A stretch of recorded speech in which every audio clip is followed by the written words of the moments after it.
उत्तर प्रदेश के छावगढ़ जिले के पास बसा है एक छोटा सा गांव शिवग्राम। शांत, सरल, लेकिन एक गहरे राज से भरा हुआ।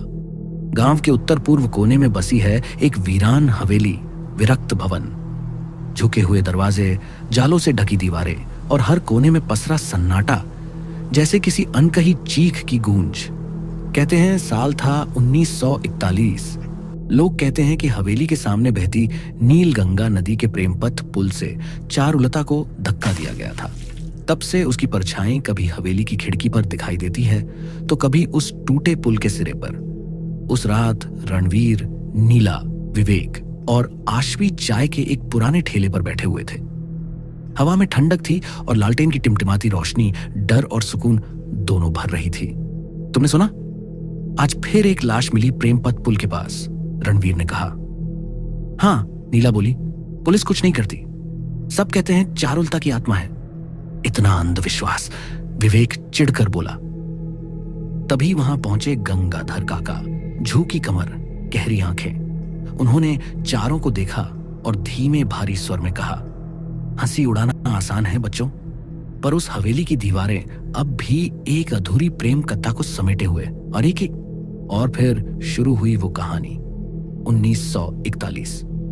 शिवग्राम की सबसे सुंदर कन्या चारुलता, जिसकी मुस्कान में मधुरता थी और स्वर में घंटियों सी खनक, वो अर्जव से प्रेम करती थी, पर समाज को यह मंजूर नहीं था। उसकी शादी कहीं और तय थी। एक दिन उसने अर्जव से कहा, साथ जी नहीं सकते तो साथ मर ही चले। अर्जव ने सहमति जताई, लेकिन जब चारुलता ने नील गंगा में छलांग लगाई, अर्जव बस खड़ा रहा।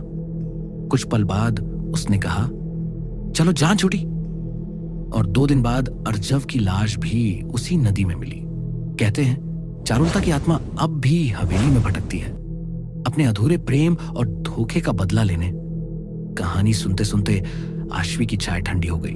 नीला की आंखों में डर और रोमांच दोनों थे।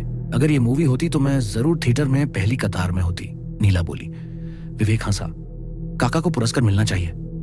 चलो अब सीधा चलकर मिलते हैं उस चारुलता से, रणवीर बोला। गंगाधर काका ने गहरी निगाह डाली और कड़क लहजे में कहा, जो हवेली गया वो कभी लौटा नहीं। रात के 12 बजे बाइक की हेडलाइट में चमकते धूल के कण और एक रहस्यमयी हवेली की ओर जाता वो टेढ़ा मेढ़ा रास्ता।